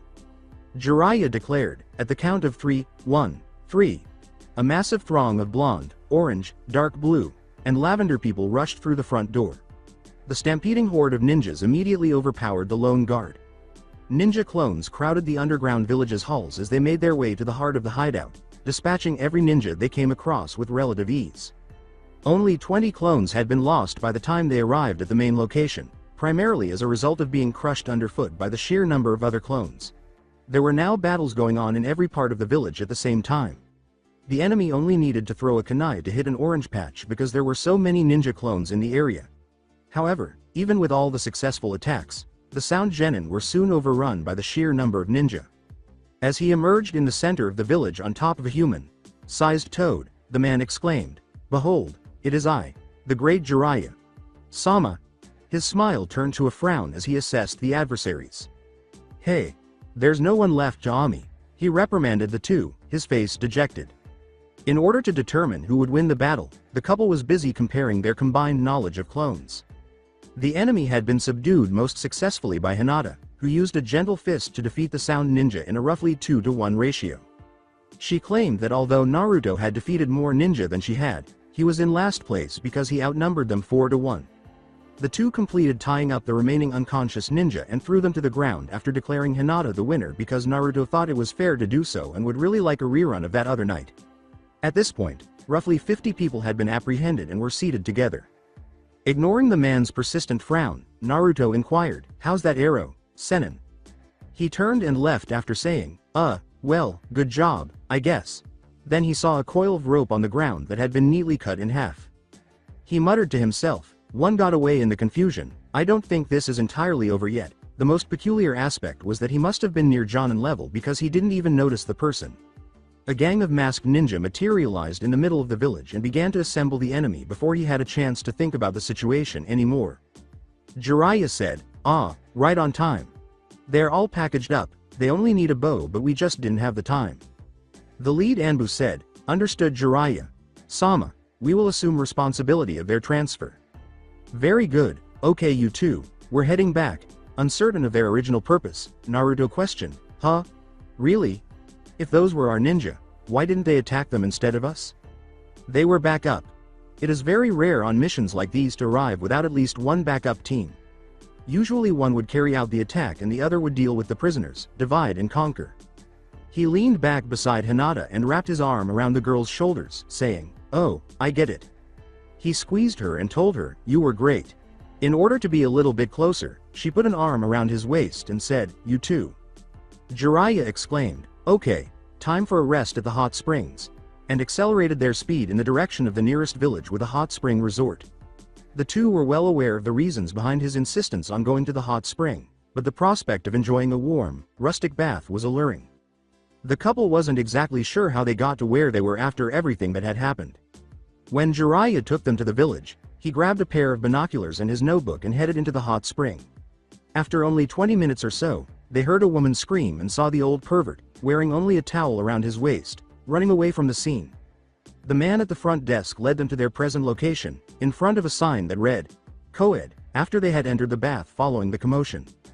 Both of their cheeks were flushed because this would be the first time they were completely aware of what they were doing. They went into the changing room at the same time, pleased to see that there were private rooms available so they could choose to adjust to the situation gradually. The two, alone in their rooms, got ready to soak in the hot spring, came out with towels wrapped around them, and embraced. Naruto led the way, asking, "Ready?" until he heard someone gasp behind him.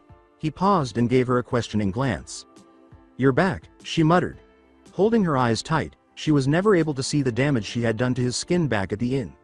The extent of the scratches was unbelievable to her, and to make matters worse, they weren't healing quickly either. He admitted, not really noticing the injury. "Oh, well, I wasn't going to worry about them." After shaking her head, she hurried back to her clothes, returned with a tiny jar of healing ointment, and gestured for him to take a seat. She said, "This might sting a bit." She covered one of the deepest scratches with the cream after dipping her fingers into it. Her fingers trailed a trickle of smoke, which immediately sealed the wound. "Wow," she exhaled as she applied it to the others. She applied it all over his back, healing each tiny scrape while also providing him with a calming massage. She gave him a final, firm shoulder rub before getting up and strolling over to the steaming water. Grinning back, she extended her hand and gestured for him to join her. He took hold of her hand and assisted her into the water, where she already appeared flushed. Pulling her towel from her body, she tossed it to the stone surface surrounding the water. She sighed and sank into the calming water, but then she turned earlier than she had planned to and saw her partner in front of her, which made her face even more red and caused her to turn away. When he saw her shy smile, he teased, "See something you like?" "Maybe, and you?" Not really." Her face snapped around, meeting his gaze. This was his plan all along, of course. He whispered to her, "I saw something and someone I love." Her dreamy expression made him laugh a little, and then he leaned in to give her a passionate kiss. Hinata had never heard him declare his love for her before. Even though she could see and feel his love in his eyes when he looked at her, hearing it clearly made their love a reality. Pulling away from her, he stared at the distorted view in the clear water and said, "I can definitely get used to being able to see you like this." Naruto turned to see a few other elderly couples observing them, some with soft smiles and others shielding their partner's eyes. "Quiet, you're embarrassing me. Besides, there are other people here." He waved sheepishly, "Oh, hello." Since he couldn't predict when he would become envious of someone observing his woman, he used this newfound knowledge to guide her into a remote cove for a little more privacy. Their bodies were revitalized and their muscles were relaxed by the warm, calming waters. They soaked in the water in silence, rubbing their hands together sparingly until the heat began to get to them. Returning to the water's edge, they grabbed their towels. They returned to their rooms to change back into their street clothes after wrapping the towels around their bodies. When they reconnected, they left the hot spring bath together, holding hands the entire time. They became much more attracted to one another and more at ease with each other's natural state as a result of spending time together in the bathtub, which eased their reservations about one another's bodies. When they get to the local inn, they see a sad scene. Jiraiya's lower lip was quivering as he pouted about losing his research to that terror who chased him out of the hot springs. But what did you expect when a man dressed only in a towel and appearing ready for a major bird? Watching excursion walked straight into the women's side of the bathroom? Arrow. Sennin, we're going to turn in, heartless kids. He muttered, remembering how nice it was to chase the really attractive ones when he was younger.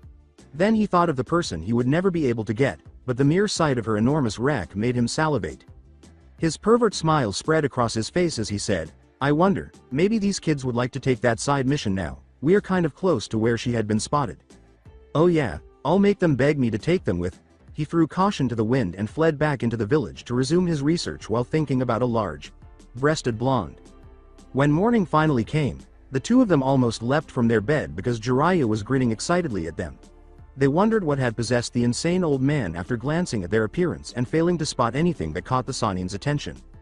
Evidently as nervous as a child anticipating a present, he said to them, You guys up? We've got another mission. Naruto, who now knew the elderly man too well, questioned, What? Another one? Is that why you're so giddy? What me? Nonsense, I'm just looking forward to updating the research that started it all. Whatever, can you at least teach us some things? Not like it hasn't been an interesting time, but I have this feeling that we should be training more. That bastard Sasuke is probably training his ass off with his private teacher, so I can't slack off even though I'm the nine-tailed Hanyu. They left the village in silence, and after about 30 minutes, the old man finally stopped. Sure thing, I've got just the jutsu for you, but it's your girl there that is giving me difficulty. I have no idea how to improve the Hyuga way of fighting, so I think she may have to create her own personal take on the Hyuga style. Yeah, that will work. Alright, let's go and I'll fill you in on what I just thought up. He threw a tiny water balloon in his direction and said, Okay, Naruto comes first. Here's where it gets fun, you need to pop the water balloon with nothing but chakra. He smiled at the young man, pulled out another, and held it in his hand, asking, Is that even possible? The point was demonstrated when the balloon burst into shredded pieces due to the water's chaotic rotation. See, just like that, you can practice as you walk. Now for the hottie, you have more than doubled your chakra from when you were in your younger body, so you should be able to expel much more chakra in your strikes. If you get the right balance, you should be able to cause physical damage to your opponent as well as widespread internal damage. You wouldn't even have to hit a tenketsu directly to affect it. So what I want you to do is practice forming a ton chakra around your hands. Sometimes it is even helpful to imagine it taking a shape. I bet once you figure it out, it will help you greatly. She instantly concentrated massive amounts of chakra into her hand and was shocked by how much focus and effort it took to cover only half of her hand in a thin sheen of visible chakra rather than just expelling chakra from a specific point.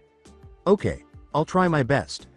Although it seemed wasteful, she might have an advantage over the typical gentle fist because of her increased chakra capacity. The two continued their journey, focusing their chakra on their hands with their new training routine. Jiraiya left them to practice in the open field and do some quick research when they got close to a village. Hinata had the opposite issue, with chaotic chakra flowing around her fists, while Naruto was only able to get the balloon to form a thin disc. Naruto threw the balloon aside and yelled, "Aw, this is retarded." Staring up at the clouds, he flung himself back onto the grass. I don't see the point to this. I think I know the technique. When you complete it, it will be a very formidable force, maybe even the strongest force in the world. You should stick with it. Really? I didn't know Sennin had that kind of a technique. He doesn't, but with what he is teaching you, I'll be able to help you take it to the next level. You mean demon techniques? That sounds interesting. How are you coming along, Hinata? She puffed, I'm making progress. He glanced back at Hinata and saw something odd in her chakra. It swirled in an odd, chaotic way, exploding outward from her hands, giving him the idea to complete his own jutsu. Well then, I'll get back to it. As she approached the two, Jiraiya declared, There are only elderly people here. My sources tell me that we should move on to the next village. Ignoring him, the two carried on with their training. Then water sprayed over the three of them from the broken balloon, shaking the pair out of their reverie and making them notice the Sannin. After saying, not bad, the elderly ninja produced a rubber ball and threw it at him. The three set off again toward the next town, continuously practicing as they went. Next will be to use the same technique from the water balloon and try to get the ball to explode. It is many times harder to accomplish this than the balloon. Well, let's get rolling. When the training couple arrived in the next village, they were worn out and only wanted to think about sleeping, or perhaps more accurately, finding a much needed meal before falling asleep. Though they weren't reaching the next realization moment, they were improving well in their individual jutsu. Jiraiya nearly burst out laughing when he saw the two sleeping that night after returning from his late research. Hinata was lying across her partner's torso, and they were still fully clothed and shod. They almost looked as though they simply fell there after falling asleep while standing. The sun was just peeking over the trees when he chuckled softly and crawled into his own bed. Hinata's muscles were aching and sore when she woke up. Most were from the awkward way she slept through the night, but some were from her training. To freshen up for the day, she dragged herself up and wandered drowsily into the bathroom. When she saw how happy her boyfriend was that morning, she came back a little annoyed. It was, "Hey Hinata," he said. It appeared that he would be rested and ready to go the following day, regardless of how exhausted he was.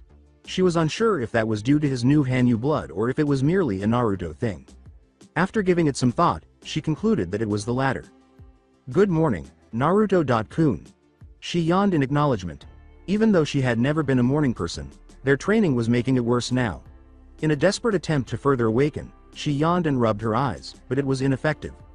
As she grew accustomed to referring to the man by Naruto's nickname, she inquired, "Is Sennin awake yet?" "I don't think so. You want to get some breakfast before he does?" "Sure." Naruto-kun. She decided she needed chemical assistance this morning since she was unable to reach her normal level of alertness. As they slipped out the door, she added, "And maybe some coffee." Following breakfast, the couple reconnected with Jiraiya and headed in an unknown direction to the next village. They resumed their individual just-you training, with Naruto making more strides and Hinata continuing to struggle in the same area. The lack of adequate sleep wasn't helping her either, and she was becoming frustrated because she couldn't get the desired effect. Naruto inquired, "Hinata, could you look at my just-you and see what I'm going wrong?" after merely puncturing the ball once more. Her sudden shout caught the guys in the group off guard. "I can't even figure out mine. How am I supposed to figure out yours too?" she exclaimed. It was totally unexpected because they had never heard the quiet and gentle girl yell like that before. After realizing her outburst, she apologized, saying, Sorry, I'm just tired and irritable." Not taking her verbal abuse personally, Naruto told her, "Don't be sorry, emotions are there to be expressed. If you don't yell at us, how are we supposed to know that you're frustrated or angry?" The blonde shook his head as she apologized once more, "Yeah, sorry." Her dejected expression then brightened as she asked, "How about I help you out with your jutsu then?" With all the training, she had been feeling neglected, so she was glad to have his undivided attention again. "Sure," she said with joy. To begin, Naruto asked her to demonstrate her efforts to him. Wisps of chakra escaped from her without remaining to be used as a result of the energy's fierce interaction with itself as she channeled her chakra around her hands. Using the example, she clarified, "Every time I start adding more chakra, it just escapes and goes to waste." Recalling that many just-you needed a specific visualization, he asked, "What are you thinking about when you attempt this?" Nothing, just to add more chakra and make it powerful." He smiled with his new version of the just-you, but he was using too little chakra to make the ball explode. "Well, since you're really good with chakra control, why don't you try purposely giving your chakra a form? The one I'm doing seems to like being a sphere, so you should try and see what shape yours wants to be. Once it takes shape you can add power to it, until, that's it." The ball was shredded in a matter of seconds after he swiftly grabbed it, sending fragments flying in all directions. He exclaimed, I got it Hinata," before embracing her tightly and spinning her around with joy. He put her down and gave her a quick, unexpected kiss. She stepped back in surprise, but her smile matched her reaction. "Good for you Naruto-kun, so try that with yours Hinata. Focus on giving it a shape and then add power." She returned her attention to her hands just as Jiraiya stopped by because of the loud outburst, saying, I'll try." Jiraiya cut in, shows not quite over Loverboy. He pulled out another balloon and pumped air into it. It did not move when he placed it in the palm of his hand. Seeing no change, he asked, "What's that arrow, Sennin?" He added just enough chakra to make the ball grow larger, enough to shred the yellow balloon and reveal the bright blue spiraling sphere. The last step is to contain it. Generate the spinning from the water balloon. Add the power to explode the ball and then contain it in a hard chakra shell that won't burst this balloon. Then you will have, he said, a finished jutsu. The light from the ball glittered in his eyes as he muttered, "Whoa, that is something." "Sure is, now get back to it. How's yours going, girl?" With a few focused grunts, she answered, "Getting there. I'm going to try some of Naruto's hints and see what I come up with." Good, then off we go. As they strolled along the street, the three of them concentrated on making the next phase of their training a reality. As the next village appeared, the sun was already beginning to set, signaling the end of another day. In contrast to the other villages, this one was bright and glittering in the darkness of the approaching night and seemed to get even livelier as it got darker. It was a strange village. Jiraiya declared as she made her way straight to a bar, "Be ready, because this is a bit of a shady town." The Sannin led the way as they all entered the establishment. He joyfully declared, looking around the seating arrangements, "Table for 3. Just then, he happened to catch a glimpse of the person he was searching for. He strolled through the boisterous bar and snuck into a seat next to a woman with dark short hair who was holding an odd pig in her arms. "Actually, scratch that, we'll just sit with an old friend of mine." With a pickup line and his trademark smile, he asked, "So, what's happening?" The person on the other side of him swirled a cup of sake in her hands while gazing up with her big chestnut eyes. She sneered at him and threw back her long blonde hair before gulping down the liquid. The two who followed him were sitting in a couple of chairs at the end of the table, drinking from the glasses of water placed in front of them. She asked, "Jiraiya, what are you doing here, and what are you doing with that pair? They're not some random couple for your research, are they?" Incredulous, Naruto spat out the water he was drinking and said, "These are my new students for a while, and as for the reason I am here, well, Hiruzen told me to find you, Tsunade. His request is that you become Godem Hokage." "What? This lady? The Hokage?" He looked into her eyes to see if she was lying when she said, "Don't worry, brat, I have no intention of becoming Hokage. It's a shit job taken on by even shittier people." When he realized she meant what she said, the blonde's eyes flashed red, and he threw over the table in a fit of rage. "Screw you. I don't care if you are a woman. Anyone who insults the title of Hokage like that should be taken down a peg or two." The big-breasted woman got up on wobbly feet and clumsily made her way to the exit, saying, "Hey, if you want to shorten your life like that, let's go outside." "Fine by me." He was so furious that he was almost blinded by his inability to hear his girl beside him telling him to relax. However, they were now facing each other outside in the street. Irritating the Hanyu, she smirked and said, "It will take 1 or 2 seconds to put you in your place." With a cocked fist, he charged in recklessly and thrust it towards her face, only to discover that it was stopped with a single finger. "Up yours," he exclaimed. When she saw the odd markings on his Hite.8, she was ready to flick him in the forehead with her other hand. For some reason, she was drawn to the new symbol. "You're not Konoha Shinobi, why do you care about who bad-mouths the Hokage?" she asked. Her eyes widened in recognition of the symbol and the fact that they existed outside of the typical ninja system, something no one was ever permitted to do except for the Sannin. "If you're really a Leaf Sannin, then you should recognize this symbol. Our allegiance isn't to the Hokage of our village but to the wellness of the village itself. If we feel the Hokage is unjust, we can disobey his orders. We hold our allegiance to the will of fire." The two of them had to be something special to be given something like that. "And you ask why I take it personally when you badmouth the Hokage? Because like my mother and father before me, becoming Hokage is my dream." Tsunade took a step back in disbelief. The young man in front of her had the same unwavering resolve as her old memories of a pair who were said to have helped usher in a new era of ninja, but she was also troubled by something else. Who is this young man? He held his hand out in front of her while focusing on the center and drawing in a lot of chakra to swirl in his hand. The man thrust his arm at her while holding the chakra, and she gasped. She quickly sidestepped and pushed his hand into the ground beside her, letting out a sigh when the ground cracked just a little. "Jiraiya, why are you teaching this kid the Rasengan?" she asked. "You cannot simply go teach the Yondaime's personal jutsu to a child." "Well," Jiraiya clarified, "that's an easy one. His father wanted to teach his son his jutsu, did it not?" "What?" she muttered. "No, it can't. He should only be 12. She shook her head at the idea. "How long has he been practicing? That jutsu is far from complete anyhow." He surprised her by telling her, "This is the end of the 3rd day." "What? I'll tell you what, though. I'll give you my necklace if you can finish that jutsu in a week."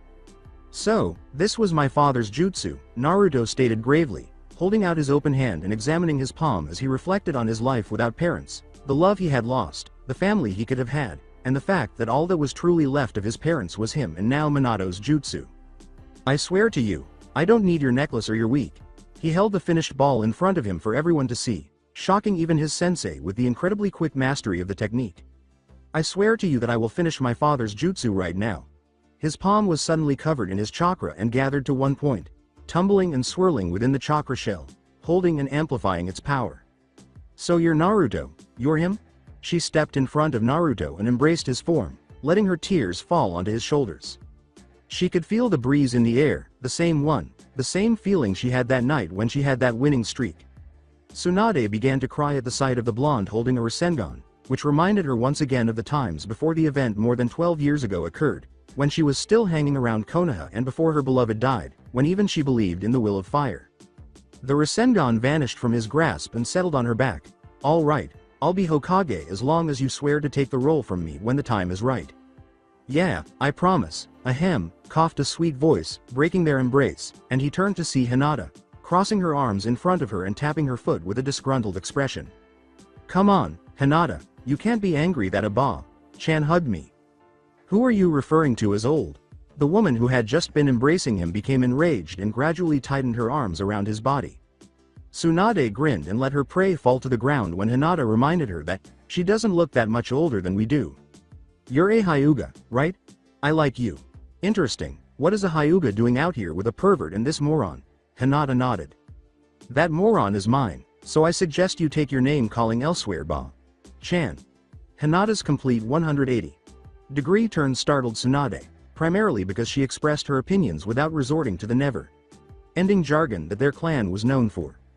You little, she really wanted to be upset with the young lady, specifically because she was Hyuga, but she was unable to do so because of her adorable little smile.